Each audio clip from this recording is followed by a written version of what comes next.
Hello, good morning.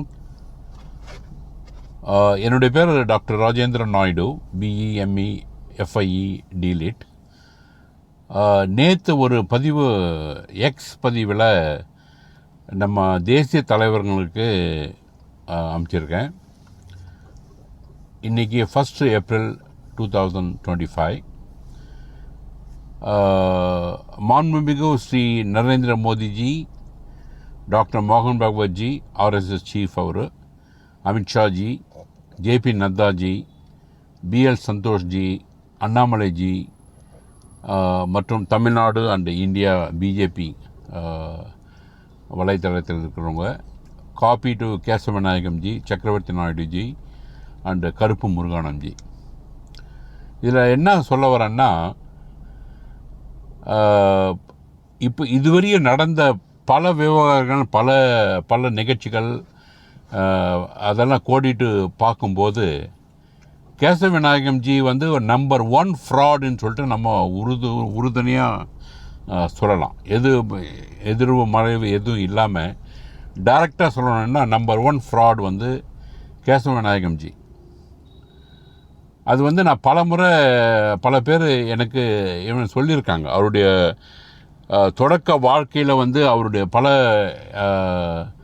அவர் மேலே கேஸுங்கள்லாம் இருக்கான், எஃப்ஐஆர்லாம் இருக்கான் அவர் மேலே. அவங்க அருமனையில் அவர் சொந்த ஊரில் இருக்கிற ஆளுங்க மூலியமாக நான் கேள்விப்பட்டேன். அவர் ஆர்எஸ்எஸில் ஒரு பெரிய பிரமுகர். அவர் சொல்லியிருக்காருங்க. எனக்கும் ஃபோன் பண்ணிவிட்டு எனக்கு சொன்னார், நீங்கள் சொன்ன ஒவ்வொரு பதிவும் ஒவ்வொரு இது கிராஸ் செக் பண்ணியிருக்காங்க, எல்லாம் உண்மையாக இருக்குது, பொய் எதுவும் கிடையாது, எல்லாம் உண்மையாக இருக்குது அப்படின்னு சொல்லிட்டு ஒரு சர்டிஃபிகேஷன் அவர் கொடுத்தாருங்க. ஆனால் அவருடைய பேர் நான் சொல்ல விரும்பலை.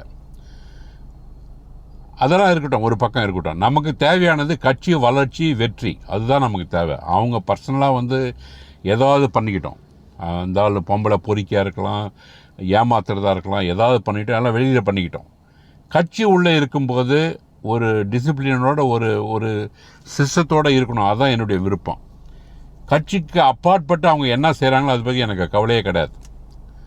அதை பற்றி நான் பேசவும் விரும்பலை. அதனால் தமிழ்நாடு பிஜேபியினுடைய இறுதி மற்றும் அடிப்படை உண்மை, அல்டிமேட் ட்ரூத் நமக்கு தெரிஞ்சுக்கணும். அல்டிமேட் ட்ரூத் நம்ம தெரியணும். சும்மா வளவலான்னு வெளிப்படையாக ஒன்று பேசிட்டு, உள்படையாக ஒன்று பேசிட்டு, பின்னால் முதுகு பின்னால் இதுக்கு முன்னால் எல்லாம் பேசிகிட்டு இருக்கிறது பிரயோஜனம் கிடையாது. வெளிப்படையாக நம்ம பேசுகிறோம். கேசவ விநாயகன்ஜியால் நியமிக்கப்பட்ட 66 மாவட்ட தலைவர்களும் கேசவஜி மற்றும் சக்கரவர்த்தி நாயுடுஜி ஆகியோரால் பெறப்பட்ட லட்சக்கணக்கான ரூபாய்களை, ஒரு சில கேஸில் கோடிக்கணக்கான ரூபாய்களை செலுத்தி தங்கள் பதவியை பெற்றிருக்காங்க எங்கள் மாவட்ட தலைவர்கள்லாம்.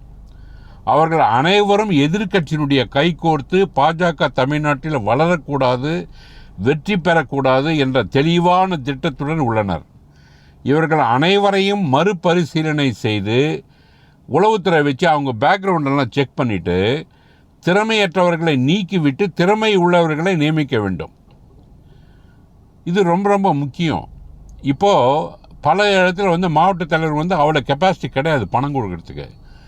டிஎம்கே ஆளுங்களே, டிஎம்கேடைய மாவட்ட செயலாளர், அங்கே கன்சர்ன் மினிஸ்டர் யார் இருக்காங்க அந்த மாவட்டத்தில், அவங்களே பணம் கொடுத்துட்டு, ஏன்னா அவங்க கேசவநாயகனுடைய வீக்னஸ் தெரியும். கேசவநாயகம், சக்கரவர்த்தி நாயுடைய வீக்னஸ் அவங்களுக்கு தெரியும். பணம் கொடுத்தா இந்த இவனுங்க பதவி கொடுத்துட்றாங்க, அவங்க கேர் பண்ண மாட்டாங்கன்னு சொல்லிட்டு தெரியும். அதனால் அந்த வீக்னஸை புரிஞ்சுக்கிட்டு டிஎம்கே அவங்களே அரேஞ்ச் பண்ணி பணம் கொடுத்துருக்கிற மாதிரி கூட ஒரு வாய்ப்பு இருக்குது. அது எனக்கு இப்போ சித்ராஞ்சகன் பார்த்திங்கன்னா தூத்துக்குடி மாவட்டத்தில் 5 கோடி அளவில் செலவு பண்ணியிருக்காரு. கேசவநாயகம், சக்கரவர்த்தி நாயுடு, மற்ற தலைவர்களுக்கு எல்லாருக்கும் மற்ற தலைவருங்க நான் சொல்கிறது எல்லாருக்கும் யாரை நீங்கள் நினைக்கிறீங்களோ அவங்க எல்லாருக்கும் பணம் போயிட்டு அவர் அந்த பதவி வாங்கியிருக்காருங்க. ஸோ அதனால் அவங்க எதிர்கட்சியோட கைக்கூலிகளில் தான் இருந்திருக்காங்க. எதிர்கட்சிகள் இவங்களுக்கு உதவி பண்ணியிருக்காங்க. அந்த பணத்தை கொடுத்துட்டு மாவட்ட தலைவர் ஆக்கிட்டா அது கீழே இருக்கிற கிளை தலைவர்கள், மண்டல தலைவர்கள்லாம் அவங்க ஆளுங்களை போடுவாங்க. அவங்க கரெக்டாக அந்த அஜெண்டாவை கரெக்டாக மெயின்டைன் பண்ணுவாங்க. கட்சியை வளரக்கூடாது, பிஜேபி கட்சியை வளரக்கூடாது, வெற்றி அடையக்கூடாது, அதுதான் அவங்களுடைய கிளியர் அஜெண்டா. எல்லாம் கொடி தூக்குங்க, ப்ரொசெஷன் பண்ணுங்கள், எல்லாம் பண்ணுங்கள், மீட்டிங்கெல்லாம் போடுங்க, ஆனால் வளர விடாதீங்க, வெற்றி அடையக்கூடாது. அதுதான் இவங்களுடைய குறிக்கோள். அதுதான். ரெண்டாவது பாயிண்ட்டாக இங்கே நான் சொல்ல விரும்புகிறது, தமிழ்நாட்டில் உள்ள பாஜக தொண்டர்கள் நம் கட்சிக்கும் அண்ணாமலைஜிக்கும் உறுதியான ஆதரவை வழங்குகிறார்கள். நம் கட்சி வலிமையாக இருக்குது, வலிமை இல்லைன்னு சொல்லி இருக்கிறது தப்பு. வலிமையாக இருக்க வலிமை இல்லைன்னு சொல்லிட்டு ஒரு பிம்பம் கட்டுறாங்க தவிர வலிமை அடைந்திருக்கு. ஏன்னா ஒவ்வொரு போஸ்ட்டுக்கு பல பேர் மாவட்ட தலைவர் பார்த்திங்கன்னா பல பேர் அதுக்கு கண்டெஸ்ட் பண்ணுறதுக்கு விரும்புகிறாங்கன்னா அப்படின்னா கட்சி வளர்ந்துருக்குன்னு அர்த்தம். வலிமையாக இருக்குது. அதனால் அந்த வலிமை இழந்து இருக்குன்னு சொல்லி இது பண்ணுறது ஒரு பிம்பம். அது உறுதியான ஆதரவு கட்சிக்கும் பாஜக தொண்டர்களை உண்மையாக உணவுபூர்வமாக இருக்கவங்க கட்சி தொண்டர்களுக்கும் அண்ணாமலை தலைமையில் தான் கட்சி வளருதுன்னு சொல்லிட்டு 18% என்டிஏ கூட்டணி வளர்ந்துருக்கு, 11% பிஜேபி தனித்தனியாக வளர்ந்துருக்கு அப்படின்னு சொல்லும்போது அண்ணாமலையினால் தான். அதில் எந்த ஒரு சந்தேகம் கிடையாது. ஏன்னா முன்னாள் தலைவர்கள்லாம் அவ்வளோ பர்ஃபார்மன்ஸ் அவங்க பண்ணலை, கண்ட்ரிபியூட் பண்ணலை. ஓகே, அவங்க ஓரளவுக்கு கட்சி வளர்ச்சிக்கு பாடுபட்டாங்க. அதில்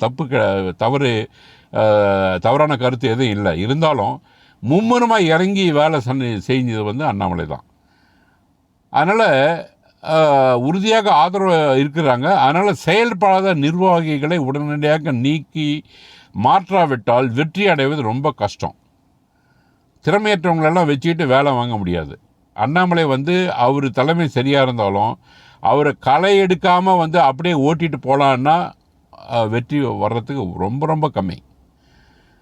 மூணாவதாக கேசவ விநாயகம்ஜி 5000 கோடி சொத்துக்கு மதிப்பு அவருக்கு இருக்குது.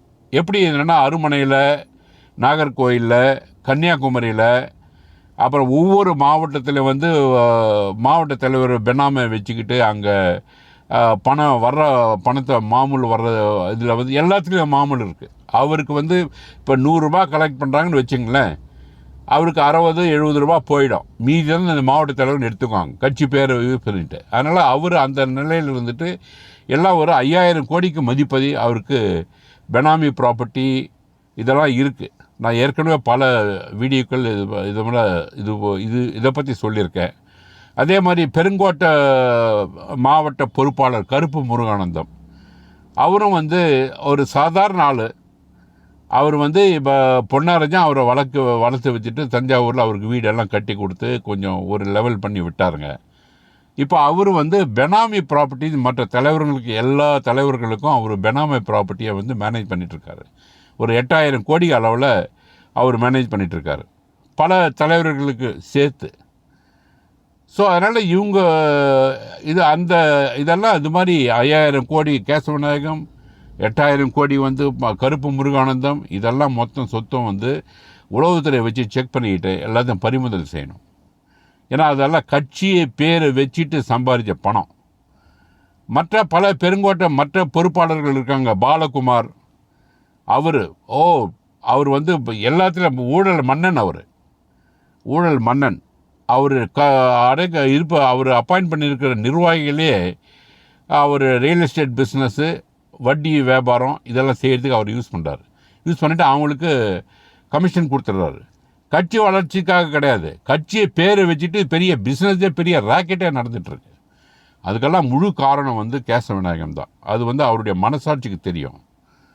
அது கேசவ விநாயகம் உணவுபூர்வமாக ஒரு சூடு சொரணை இருக்கிற ஒரு ஆளாக இருந்தால் ஆட்டோமேட்டிக்காக பதவியை விலகிட்டு மற்றவங்களுக்கு அந்த பதவியை கொடுத்துட்டு அவர் நீட்டாக ஒதுங்கிட்டால் அவர் இருக்கிற மரியாதை கொஞ்சம் தங்கும், இல்லாட்டி இருக்கிற மரியாதையும் போகும். மற்ற பெருங்கோட்டை பொறுப்பாளர்கள்னு சொல்லிட்டு பாலகுமாரன் ஒருத்தன், அப்புறம் குணசேகரன் ஒருத்தர் திருவண்ணாமலையில், வெங்கடேசன் சொல்லிட்டு திருப்பத்தூர் வேலூர் மாவட்டத்தில், அது மாதிரி ஒவ்வொரு இடத்துல ஒவ்வொரு ஆளை ரெடி பண்ணி வச்சுக்கிறார். அவங்க வேலைங்கள்லாம் இவருக்கு மாமா வேலை பண்ணுறதுக்கும் கலெக்ஷன் ஏஜென்ட் மாதிரி பண்ணிவிட்டு அந்த வர்ற பணத்தை இது பண்ணிவிட்டு இவங்ககிட்ட கலெக்ஷன் கொடுத்து இது பண்ணுறதுக்கு தான் தவிர மற்றவங்கெல்லாம் படித்தவன் நல்லா திறமையாக இருக்கிறவங்களாம் இழிச்சவானிக்கு நினச்சிட்ருக்கார் அவர். இதுக்கெல்லாம் ஒரு முடிவு டெஃபினட்டாக வரும். அது எனக்கு அந்த நம்பிக்கை இருக்குது. அதனால தான் நான் தொடர்ந்து இருக்கிற உண்மையை வெளிப்படுத்தி சொல்லிகிட்ருக்கேன். இதில் மறைக்கிறதுக்கு எதில் கட்சிக்கு கெட்ட பேர் கிடையாது. இதனால் இவனுங்க கட்சி பேரை உபயோகப்படுத்திட்டு இவங்க இதாக இருக்காங்க. அதனால் இவங்களாம் எடுக்கணும்னு சொல்லிட்டு வரேன். கட்சிக்கு கெட்ட பேர் கிடையாது. இவங்க சொல்லுவாங்க, நீங்கள் வந்து பொது வழியில் சொல்லாதீங்க. பொது வழியில் சொன்னால் தான் இவங்க பட்டவாளை வெளியில் தெரியணும். இவன் மூஞ்ச வெளியே காட்டக்கூடாது. இவங்களெல்லாம் தொண்டர்கள் முன்னால் மூஞ்ச காட்டுறதுக்கு வெக்கப்படணும். இவங்கெல்லாம் இது வந்து பொது வழியில் சொல்லியே ஆகணும். இல்லை ரகசியமாக சொன்னால் இவங்க வேலை இன்னும் அதிகப்படுத்துகிறாங்க.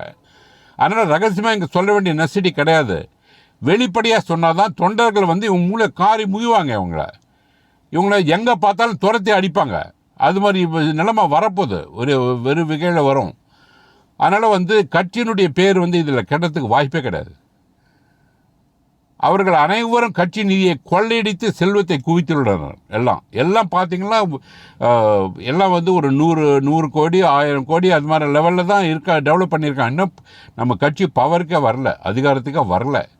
அதுக்குள்ளே இவ்வளோ ஆட்டங்கள் நடந்துகிட்ருக்கு. அதுக்கெல்லாம் தலைவர் வந்து நம்பர் 1 ஃப்ராட் கேசவ விநாயகம். அதுதான் நம்பர் 1 ஃப்ராட்.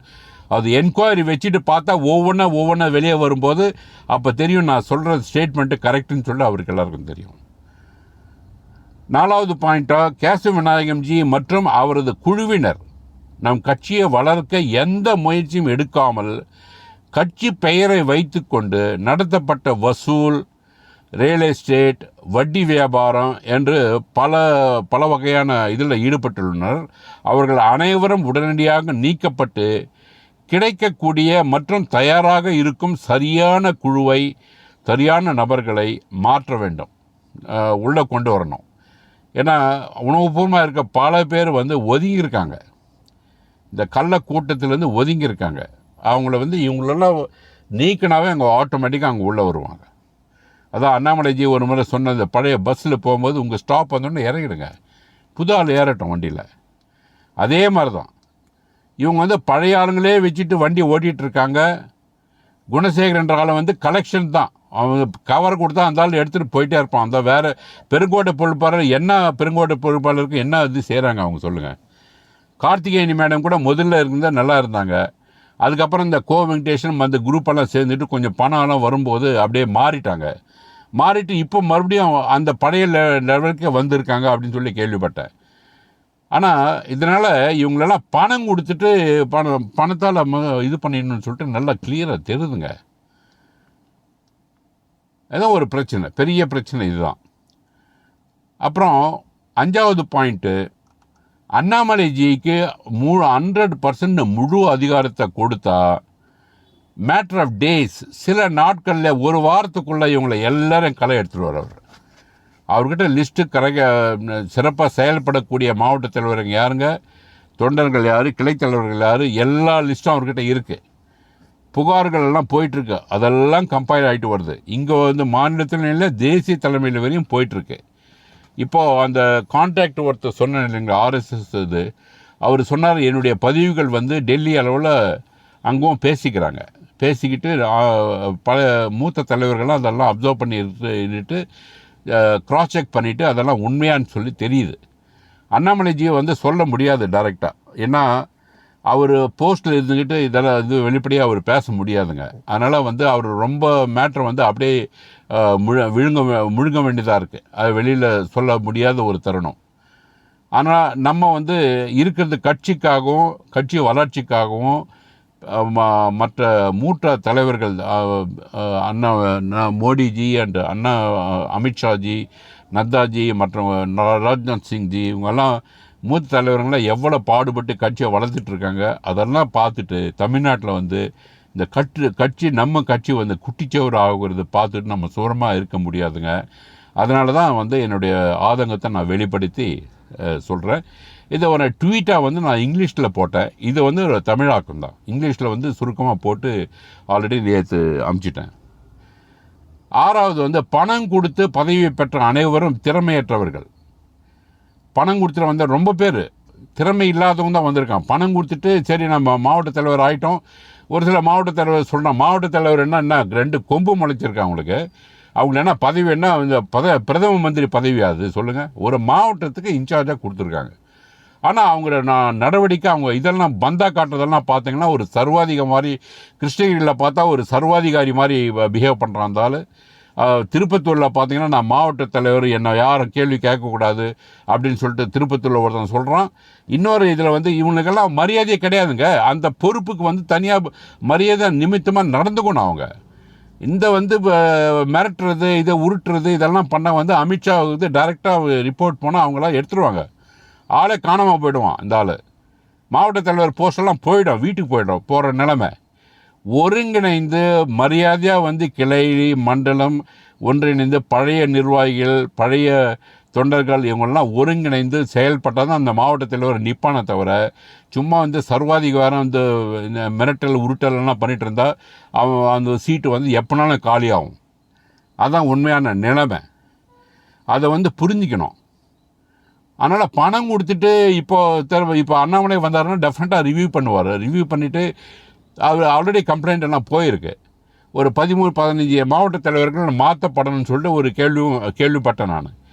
இப்போ இவங்கெல்லாம் வந்து மாற்றப்படும் போது அவங்க ஒரு இம்மீடியட்டாக ஒரு புகார்கள் கொண்டு வருவாங்க. என்னென்னா நாங்கள் பணம் கொடுத்துட்டு வந்திருக்கோம், இவ்வளோ லட்சம் கொடுத்தோம். அப்படி பணம் கொடுத்துட்டு வந்தால், ஆனால் பணம் கொடுத்துட்டு வந்தீங்க, ஆனால் நீங்கள் திறமை இல்லை, உங்களுக்கு அந்த ஆளுமை கிடையாது. அப்படி இருக்கும்போது கட்சி வந்து ஒரு புகார்கள் அவங்க கொடுத்தாங்கன்னா, நான் இவருக்கு இவ்வளோ பணம் கொடுத்தேன், இவ்வளோ பணம் கொடுத்துட்டு இந்த பதவி வாங்கியிருக்கேன், எனக்கு 3 வருஷம் வரையும் இந்த பதவி இருக்குன்னு சொல்கிறாங்க, ஆனால் இப்போ வந்து 3 மாதத்துலேயே என் பதவி போகுதுங்க, அந்த பணம் என்ன ஆகுதுன்னு சொல்லிட்டு அவங்க ஒரு புகாராக சொன்னால் கட்சி மாநில தலைமை வந்து இல்லை தேசிய தலைமை வந்து கட்சி அதை இது பண்ணிவிட்டு அவரை கூப்பிட்டு நீ கொடுத்த பணத்தை வாபஸ் கொடுத்துருப்பா, அவருக்கு பதவி கிடையாது, அதனால் பணம் வாபஸ் கொடுத்துரு. அப்படி வாபஸ் கொடுத்துட்டு பிறகு பணம் வாங்கி பதவி போட்டதை குற்றம், அது ஒரு தண்டனைக்குரியது.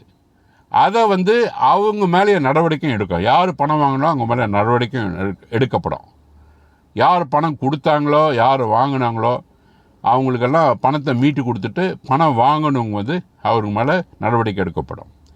அப்புறம் இறுதியாக 7வது பாயிண்ட்டாக, தமிழ்நாடு பிஜேபி நிலைத்திருக்க ஒரே ஒரு வழி தான், ஒரே ஒரு வழி. அது என்ன வழின்னா, பெரிய மோசடி செய்பவர்கள் நம்பர் 1 ஃப்ராடு கேசவ விநாயகம் அவர் தான் அவர் தான் லீடர் ஆகிட்டார். மொத்தம் இதுக்கு எல்லா ஃப்ராடுங்களுக்கும் அவர் லீடர் ஆகிட்டார். நம்பர் 1 ஃப்ராட் கேசவ விநாயகம்ஜி மற்றும் அவரது ஊழல் ஆட்களை உடனடியாக தமிழ்நாடு முழுவதும் அகற்றி ஏற்கனவே உள்ள திறமை ஆளுமை உள்ளவர்களை உள்ளே கொண்டு வந்து நியமிக்க வேண்டும். இதுதான் சிறந்த வழி, இதுதான் ஒரே ஒரு வழிங்க. நன்றி, வணக்கம். Doctor Rajendra Naidu, BEME FIE DLIT, Tamil Nadu BJP. என்னுடைய கான்டாக்ட் நம்பர் 9972504008. என்னுடைய contact number again I repeat 9972504008.